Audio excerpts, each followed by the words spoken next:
Guys, welcome back to Binama's kitchen. എന്തൊക്കെയുണ്ട് വിശേഷം? നിങ്ങൾ എല്ലാവരും അടിപൊളിയായിട്ട് ഇരിക്കുന്നതെന്ന് വിചാരിക്കുന്നു. ഞങ്ങളും ഇവിടെ അടിപൊളിയായി സൂപ്പർ ഹാപ്പി ആയിട്ടാണ് ഇരിക്കുന്നത്.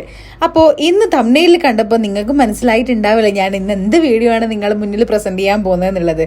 അതെ, അത് തന്നെ. ഞാനും നിങ്ങളെ പോലെ തന്നെ വിഷുവിൻ്റെ ഒരുക്കത്തിലാണ്. കുറേ നാളായി കറ കളയണം എന്ന് വിചാരിച്ചിരിക്കുന്ന ഓട്ടുപാത്രങ്ങളൊക്കെ ഇങ്ങനെ നീക്കി കൊണ്ടുവരുന്നു. വിഷു ആവട്ടെ എന്ന് പറഞ്ഞ്.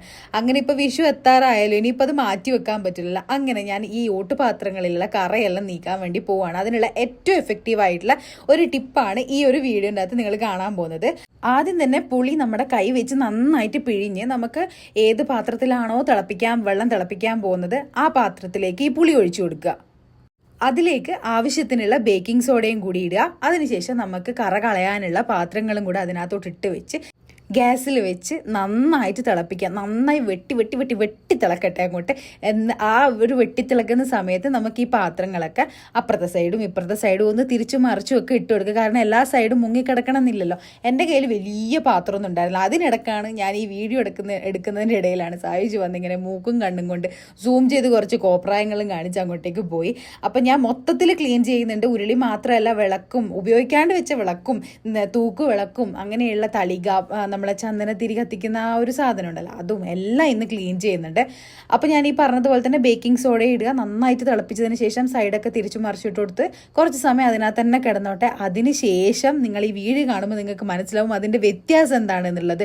നമുക്ക് സാധാരണ ഒരു പാത്രം കഴുകിയെടുക്കുന്നത് പോലെ നമുക്ക് ആ പാത്രങ്ങൾ കഴുകിയെടുക്കാൻ പറ്റും. അതിനകത്തുള്ള കറ മുഴുവനായിട്ട് പോയിട്ടുണ്ടാവും.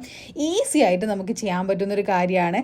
ഞാൻ കഴിഞ്ഞ 3-4 തവണയായിട്ട് ഇതുപോലെയാണ് ചെയ്തു വരുന്നത്. എൻ്റെ ഉരുളീൻ്റെ കാര്യം പറയണ്ടായിരുന്നു. ആകെ മൊത്തം കറ പിടിച്ച് കിടക്കുകയായിരുന്നു. ഇവിടെ സായിജും അച്ഛനും കാണുമ്പോൾ പറയും, അയ്യോ നമ്മൾ വാങ്ങിയ ഉരുളി ഇതായിരുന്നു ചോദിക്കായിരുന്നു. അത്രയും കറ പിടിച്ച് കിടക്കുകയായിരുന്നു.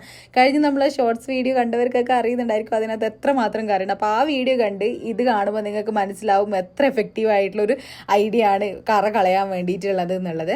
അപ്പോൾ എനിക്ക് ഉരുളി നമ്മളെ പൊതിർത്ത് വെക്കാൻ വേണ്ടി, നമ്മളെ തലശ്ശേരിക്കാര ഭാഷയിൽ പറഞ്ഞ പൊതിർത്ത് വെക്കാൻ വേണ്ടിയിട്ട് അത്രയും വലിയ പാത്രം ഉണ്ടായിരുന്നില്ല. അതുകൊണ്ട് ഞാൻ എന്ത് ചെയ്തു എന്ന് വെച്ചാൽ കുറച്ച് 2 ബൗളിലാക്കി ഇതുപോലെ ഗ്യാസിനകത്ത് വെച്ച് നന്നായിട്ട് തിളപ്പിച്ചെടുത്തു. ബാക്കിയുള്ളത് വാഷ് ബേസിനിൽ വെള്ളം നിറച്ച് അതിനകത്തേക്ക് തിളച്ച വെള്ളവും ബേക്കിംഗ് സോഡ ഇട്ട് നന്നായിട്ട് പൊതിരാൻ വേണ്ടി വെച്ചു ഡിപ്പ് ചെയ്തിട്ടു. ഓക്കെ, അപ്പോൾ അങ്ങനെയാണ് ഞാൻ ചെയ്തത്. കാരണം ഉരുളി കൊള്ളാൻ പറ്റിയ വലിയ ബൗൾസൊന്നും എൻ്റെ കയ്യിലുണ്ടായിരുന്നില്ല. അപ്പോൾ ഇത് കഴുകിയെടുക്കാൻ വേണ്ടിയിട്ട്, ഉരുളി കഴുകിയെടുക്കാൻ മാത്രമേ എനിക്ക് കുറച്ച് സമയം വേണ്ടി വന്നിട്ടുള്ളൂ.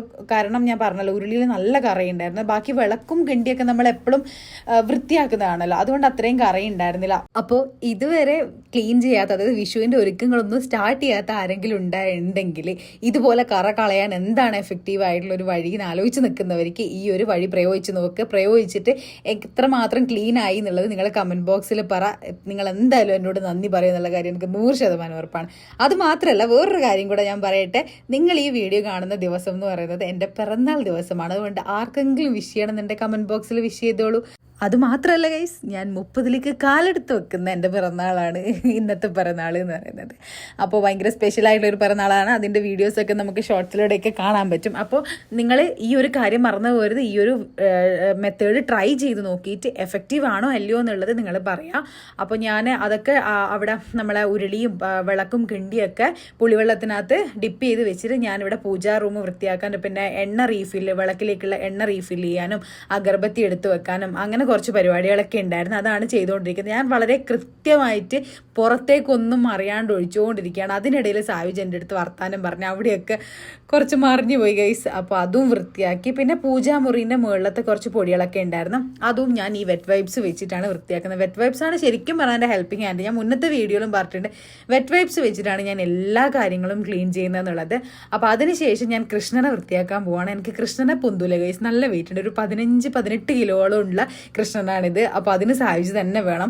എനിക്ക് ഭയങ്കര ഇഷ്ടമാണ് കേട്ടോ ഈ ഒരു കൃഷ്ണൻ്റെ വിഗ്രഹം എന്ന് പറയുന്നത്. അതായത് അത്രയും ആഗ്രഹിച്ചിട്ട് വാങ്ങിയൊരു കൃഷ്ണൻ്റെ വിഗ്രഹമാണ്. കാരണം എന്താ പറയുക, ഞാനിത് ഇൻസ്റ്റഗ്രാമിലും പിൻട്രസ്റ്റിലൊക്കെ കുറേ കണ്ടിട്ടാണ് ഈ ഒരു കൃഷ്ണൻ്റെ വിഗ്രഹം നോക്കി നടന്നത്. അപ്പോൾ എനിക്ക് ഓൺലൈനായിട്ട് വാങ്ങണമെന്നുണ്ടായിരുന്നു, എനിക്ക് നേരിട്ട് പോയി കണ്ട് എനിക്ക് സാറ്റിസ്ഫൈഡ് ആയിട്ടുള്ളൊരു വിഗ്രഹം എടുത്തുകൊണ്ട് വരണം എന്നുണ്ടായിരുന്നു. അതുകൊണ്ട് ഞങ്ങൾ പൊതുവാൾ സൺസിൽ വീട്ടുകുടലിൻ്റെ മുന്നേ പോയിട്ട് എടുത്ത വിഗ്രഹമാണിത്. അപ്പോൾ ഭയങ്കര ഇഷ്ടമുള്ള, കാരണം എന്തോ ഒരു ഒരു പ്രസന്നതയാണ് ഈ ഒരു കൃഷ്ണ വിഗ്രഹത്തിന്. എനിക്കറിയില്ല എന്തുകൊണ്ടാണ്. അപ്പോൾ എൻ്റെ ഏച്ചി എപ്പോഴും പറയും, നിൻ്റെ ഇപ്രാവശ്യത്തെ കണി എന്ന് പറയുന്നത് ഭയങ്കര സ്പെഷ്യലായിട്ടുള്ള കണിയായിരിക്കും, കാരണം നിൻ്റെ കൃഷ്ണനെ കണ്ടാൽ തന്നെ വിഷുക്കണി അതിന് കൂടെ വേറെ ഒന്നും വെക്കണമെന്നില്ല എന്ന് അവൾ പറയും. അങ്ങനെ ഞാൻ കൃഷ്ണനെയൊക്കെ തുടച്ച് വീണ്ടും ഞാൻ സായുധനെ ജോലി ഏൽപ്പിച്ചു തിരിച്ചു വെക്കാൻ വേണ്ടിയിട്ട്. അപ്പോഴേക്കും നമ്മളെ ഉരുളിയും വിളക്കും തളികയും ഒക്കെ നന്നായിട്ട് കറയൊക്കെ പോയിട്ടുണ്ടായിരുന്നു. അപ്പോൾ നിങ്ങൾ കണ്ടാൽ തന്നെ മനസ്സിലാവും എത്രമാത്രം വ്യത്യാസം ഉണ്ട് എന്നുള്ളത്. നമുക്ക് ജസ്റ്റ് ഇങ്ങനെ സാധാ പാത്രങ്ങൾ കഴുകിയെടുക്കൂലേ നമ്മൾ, അതുപോലെ ഒന്ന് കഴുകിയെടുക്കുക മാത്രമേ വേണ്ടുള്ളൂ. അപ്പം ഞാൻ ഇതൊക്കെ കഴുകിയെടുത്ത് നല്ലൊരു തുണി വെച്ചിട്ട് നന്നായിട്ട് ഉണക്കി അവിടെ വെക്കുകയാണ് ചെയ്തത്. അപ്പം ഞാൻ ഇതൊക്കെ ചെയ്തുകൊണ്ടിരിക്കുമ്പം പകുതി ആയപ്പോൾ തന്നെ ചൂട് കാരണമാണ് എന്താണെന്ന് അറിയില്ല, ഭയങ്കരമായിട്ട് ടയേർഡായിട്ടുണ്ടായിരുന്നു. നാട്ടിലത്ര ചൂടില്ലെങ്കിലും അത്യാവശ്യം ചൂടൊക്കെ ഇവിടെ ഉണ്ട്. അപ്പോൾ ആ സമയത്ത് സായുജൻ്റെ അടുത്ത് പറഞ്ഞു, എന്നാൽ പിന്നെ നിൻ്റെ ബാക്കിയുള്ള കുറച്ച് ഡ്യൂട്ടീസ് ഞാൻ ചെയ്തുതരാൻ പറഞ്ഞു. അങ്ങനെ സായുജ് ഡ്രസ്സൊക്കെ അയൺ ചെയ്ത് തന്നു. നമ്മളെ വിഷുവിന് വേണ്ടിയിട്ടുള്ള ഡ്രസ്സ് അയൺ ചെയ്ത് വെക്കണമല്ലോ. അപ്പോൾ അത് അന്നത്തെ ദിവസം എന്തായാലും നടക്കില്ല, കാരണം നമുക്ക് കണി വെക്കണം, പിന്നെ ഉറക്കം ശരിയാവില്ല, അതിൻ്റെ കൂടെ അയൺ ചെയ്ത് വെക്കുക, അതൊക്കെ ചടങ്ങുകളാണ്. അതുകൊണ്ട് സമയമുള്ളപ്പോൾ അതൊക്കെ ചെയ്ത് വെക്കാമെന്ന് വിചാരിച്ചു. അങ്ങനെ സായുജ് ഞാൻ ഇതൊക്കെ ചെയ്യുന്ന സമയത്ത് അവിടെ നിന്ന് ഇസ്തിരിയിട്ട് വെക്കുന്നുണ്ട്. ഈ ഉരുളി കണ്ടാൽ നിങ്ങൾക്ക് മനസ്സിലാവില്ല എത്രമാത്രം വ്യത്യാസമുണ്ട് എന്നുള്ളത്. അപ്പം ഞാൻ അവിടുന്ന് പാത്രങ്ങളൊക്കെ കഴുകി തീർക്കുമ്പോഴത്തേക്കും സായുജും നമ്മുടെ ഡ്രസ്സൊക്കെ അയൺ ചെയ്ത് വെച്ചിട്ടുണ്ടായിരുന്നു. ഇങ്ങനൊരു ഹെൽപ്പിംഗ് ഹാൻഡ് കിട്ടുക എന്ന് പറയുന്നത് നമുക്ക് ഭയങ്കര ഭാഗ്യം ചെയ്യുന്ന ഒരു കാര്യമല്ലേ. നമ്മൾ ടയേർഡായി കാണുന്ന സമയത്ത് സായുജ് അങ്ങനെ എപ്പോഴും ഒന്നും സഹായിക്കില്ല, എന്നാലും ടയേർഡായി കാണുന്ന സമയത്ത് ഞാൻ അങ്ങോട്ട് പറയേണ്ട ആവശ്യമില്ല, എന്നോട് ഇങ്ങോട്ട് വന്ന് ഹെൽപ്പ് ചെയ്യാമെന്ന് പറയും. അങ്ങനെ സായുജ് അവിടെ നിന്ന് ഇസ്തിരി ഇടുമ്പോഴത്തേക്കും ഞാൻ എല്ലാ പാത്രങ്ങളും പളപളാ തിളക്കി അവിടെ വെച്ചിട്ടുണ്ട്. വേറൊരു കാര്യം കൂടെ പറയട്ടെ, ഈ ഒരു സാധനം ഈ സിങ്കിനകത്ത് ഞാൻ സോക്ക് ചെയ്ത് വെച്ചുകൊണ്ട് തന്നെ എൻ്റെ സിങ്കും കൂടെ ക്ലീനായി കിട്ടിയിട്ടുണ്ടായിരുന്നു. കാരണം ബേക്കിംഗ് സോഡയും പുളിവെള്ളമൊക്കെ ഇട്ടതാണല്ലോ, അതുകൊണ്ട് സിങ്കും കൂടെ നന്നായി തിളങ്ങി വരുന്നുണ്ടായിരുന്നു. അപ്പം അത് കഴിഞ്ഞ് പിന്നെ ഞാൻ നേരത്തെ പറഞ്ഞതുപോലെ തന്നെ ഒരു നല്ല ടവൽ വെച്ചിട്ട് ഞാൻ എല്ലാ പാത്രങ്ങളും നന്നായിട്ട് തുടച്ചു വെച്ചു. അപ്പോൾ ഉരുളീൻ്റെ വ്യത്യാസം നോക്കും നിങ്ങൾ വിചാരിക്കണം ഞാൻ എന്താ ഇതിങ്ങനെ പറഞ്ഞുകൊണ്ടിരിക്കുന്നത് എന്നുള്ളത്. കാരണം ഉരുളീൻ്റെ വ്യത്യാസം തന്നെ വല്ലാണ്ടങ്ങ് ഞാൻ അത്രയൊന്നും വൃത്തിയാവുമെന്ന് വിചാരിച്ചില്ല. കാരണം ഞാൻ കുറേ ആയി ഇത് ക്ലീൻ ചെയ്യണമെന്ന് വിചാരിച്ചിട്ട് ക്ലീൻ ചെയ്യാണ്ട് വെച്ചതാണ്. അപ്പോൾ ഞാൻ വിചാരിച്ചു ഇനി എൻ്റെ ഉരുളീൻ്റെ കാര്യം പോക്കാണ്, ഇനി ഒരു പുതിയ ഉരുളി വാങ്ങേണ്ടി വരും എന്നൊക്കെ ഞാൻ വിചാരിച്ചത്. പക്ഷേ ഈ ഒരു മാറ്റം എന്നെ വല്ലാണ്ട് ഞെട്ടിച്ചു ഗൈസ്. അപ്പോൾ സായുജ് ഇസ്തിരി ഇടുന്നുണ്ട്, ഞാനും കുറച്ച് സഹായിച്ചു കൊടുത്തു, മുണ്ട് പിടിച്ചു കൊടുത്തിട്ടും അങ്ങനെയൊക്കെ സഹായിച്ചു. സത്യം പറഞ്ഞാൽ ഇതൊക്കെ കഴിയുമ്പോഴത്തേക്കും ഈ വീഡിയോയിൽ കാണുമ്പോൾ ഭയങ്കര ഈസി ആയിട്ട് തോന്നുകയാണെങ്കിലും ഇതൊക്കെ കഴിഞ്ഞ് ഉരച്ച് തേച്ച് കഴുകി എല്ലാം എടുത്ത് സായുജ് ഇസ്തിരി ഇട്ട് വരുമ്പോഴത്തേക്കും വൈകുന്നേരം ആയിട്ടുണ്ടായിരുന്നു. കാരണം അതിനിടയിൽ നൈതിക്കുട്ടനെ കുളിപ്പിക്കലും കാര്യങ്ങളൊക്കെ ചെയ്യുന്നുണ്ടായിരുന്നു. അപ്പോൾ നൈതി ഇപ്പോൾ എന്താണെന്ന് വെച്ച് കഴിഞ്ഞാൽ എല്ലാ കാര്യങ്ങളും അവന് തൊട്ട് നോക്കണം, എല്ലാം ആ ഒരു പ്രായമാണല്ലോ, എന്താണ് എങ്ങനെയാണ് എന്നുള്ളത് തൊട്ട് നോക്കണം. ഏറ്റവും എനിക്ക് പേടിയായിട്ടുള്ള കാര്യം എന്താണെന്ന് വെച്ചാൽ അടുക്കളയിൽ വന്ന് എന്തെങ്കിലും തൊട്ട് നോക്കും, അതെനിക്ക് ഭയങ്കര പേടിയുള്ളൊരു കാര്യം. കാരണം ഞാൻ ചിലപ്പോൾ വർക്ക് ചെയ്യുന്നതിൻ്റെ ഇടയിൽ എന്തെങ്കിലും അവിടെ ചൂടുള്ളത് കൊണ്ടുവച്ച് അവൻ പോയി തൊട്ട് കഴിഞ്ഞാൽ അത് ഭയങ്കര പ്രശ്നമാണല്ലോ, അത് ഞാൻ എപ്പോഴും പറയും. അപ്പോൾ അടുക്കളയിൽ ഇടയ്ക്കൊക്കെ വന്ന് തൊടാറുണ്ട്, എന്നാലും ഈ കാര്യം ഓർമ്മയുള്ളത് കൊണ്ട് എപ്പോഴും വന്ന് തൊടാറില്ല. അപ്പം നൈതികുട്ടനും ഞങ്ങളുടെ ചുറ്റിപ്പറ്റി ഇങ്ങനെ നടക്കുന്നുണ്ടായിരുന്നു. പിന്നെ സായുജ് തൂക്കുവിളക്കൊക്കെ അവിടെ കറക്റ്റായിട്ട് എടുത്ത് വെച്ചു. എനിക്ക് ഹൈറ്റ് പ്രശ്നമുള്ളത് കൊണ്ട് അവിടെ കറക്റ്റായിട്ട് എത്തില്ല. അതിനുശേഷം നമ്മൾ വിഷുവിൻ്റെ ഏറ്റവും പ്രധാനപ്പെട്ട വേറൊരു കാര്യമാണ് ഉണ്ണിയപ്പം ഉണ്ടാക്കുന്നത്. ഈ ഉണ്ണിയപ്പം ഉണ്ടാക്കുന്നതിനും ഒരു ട്രിക്ക് ഉണ്ട് ഗൈസ്. എന്താണെന്ന് പറയട്ടെ, സാധാരണ ഉണ്ണിയപ്പം ഉണ്ടാക്കുന്നതിന് വ്യത്യസ്തമായിട്ടാണ് ഞാൻ ഇന്ന് ട്രൈ ചെയ്ത് നോക്കിയത്. കാരണം എൻ്റെ ഉണ്ണിയപ്പം അത്രയും പെർഫെക്റ്റ് ആയിട്ട് വരാറില്ല. എന്നോട് ഇതിന് മുന്നേ ഏതോ ഒരാൾ എൻ്റെ അടുത്ത് ചോദിച്ചിട്ടുണ്ട്, നമ്മളൊരു സബ്സ്ക്രൈബർ തന്നെയാണ്, നമ്മൾ ഇൻസ്റ്റഗ്രാം വഴി സംസാരിച്ച് പിന്നെ നല്ല ഫ്രണ്ട്സായി വന്നപ്പോഴാണ് അറിയുന്നത് അച്ഛനെ നല്ലോണം അറിയുന്ന ആൾക്കാരാണ് എന്നുള്ളത്. അങ്ങനെ നല്ല കണക്ഷനായി. അപ്പോൾ ഞാൻ നാട്ടിൽ നിന്ന് വരുമ്പോൾ ഇത്തവണ എൻ്റെ മൂത്തമ്മേൻ്റെ പൊടിയൊക്കെ വേണമെന്ന് പറഞ്ഞാൽ അങ്ങനെ ഞാൻ കൊണ്ട് കൊടുക്കുകയൊക്കെ ചെയ്യണം. അവരും ഇവിടെ ബാംഗ്ലൂർ തന്നെയാണ്, റിഗ്മ എന്നാണ് പേര്. അപ്പോൾ റിഗ്മ വീഡിയോ കാണുമെന്ന് ഞാൻ വിചാരിക്കുന്നത്. അപ്പോൾ അവൻ എൻ്റെ അടുത്ത് ചോദിച്ചിട്ടുണ്ടായിരുന്നു ഉണ്ണിയപ്പത്തിൻ്റെ റെസിപ്പി പറയാം. അപ്പോൾ ഞാൻ പറഞ്ഞു ഞാൻ അത്ര പെർഫെക്റ്റ് ആയിട്ടൊന്നും ഉണ്ണിയപ്പം ഉണ്ടാക്കില്ല, ആകെ 2-3 പ്രാവശ്യം ഉണ്ടാക്കിയിട്ടുള്ളൂ എന്നുള്ളത്. അപ്പോൾ ഇത്തവണ ഞാൻ എൻ്റെ ഏച്ചീൻ്റെ അടുത്ത് ചോദിച്ചു ഡിഫറെൻ്റ് ആയിട്ടാണ് ഉണ്ണിയപ്പത്തിൻ്റെ റെസിപ്പി ചെയ്യുന്നത്.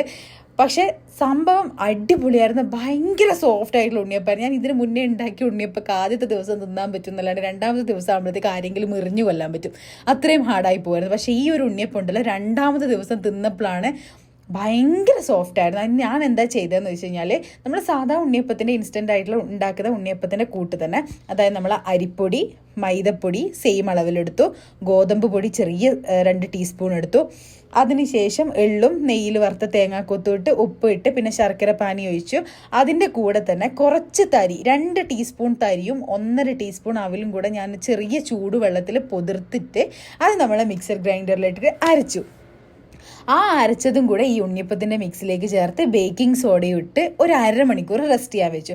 അരമണിക്കൂർ റെസ്റ്റ് ചെയ്തതിന് ശേഷം ഈ തിളച്ച എണ്ണേൻ്റെ അകത്ത് നമ്മൾ കോരിയെടുക്കും, എല്ലാവരും ചെയ്യുന്നത് പോലെ തന്നെ. പക്ഷേ ഇതിനകത്ത് ഞാൻ ഇപ്രാവശ്യം ട്രൈ ചെയ്തതെന്ന് പറഞ്ഞാൽ നമ്മളെ തരിയും അവലും കൂടെ ഗ്രൈൻഡ് ചെയ്ത് ചൂടുവെള്ളത്തിൽ പൊതിർത്തിട്ട് ഗ്രൈൻഡ് ചെയ്തെടുക്കുക എന്നുള്ളതാണ്. അപ്പോൾ ഉണ്ണിയപ്പം ഭയങ്കര സോഫ്റ്റ് ആയിരുന്നു. എൻ്റെ അതിന് കുറച്ച് മധുരം കുറവായിരുന്നു, അതാണ് എനിക്ക് ആകെ പറ്റിയൊരു മിസ്റ്റേക്ക്. അപ്പോൾ ശർക്കര കുറച്ചും കൂടെ നന്നായിട്ട് ഇട്ട് കഴിഞ്ഞ് കഴിഞ്ഞാൽ നല്ല മധുരത്തിൽ ഉണ്ണിയപ്പം കഴിക്കുക.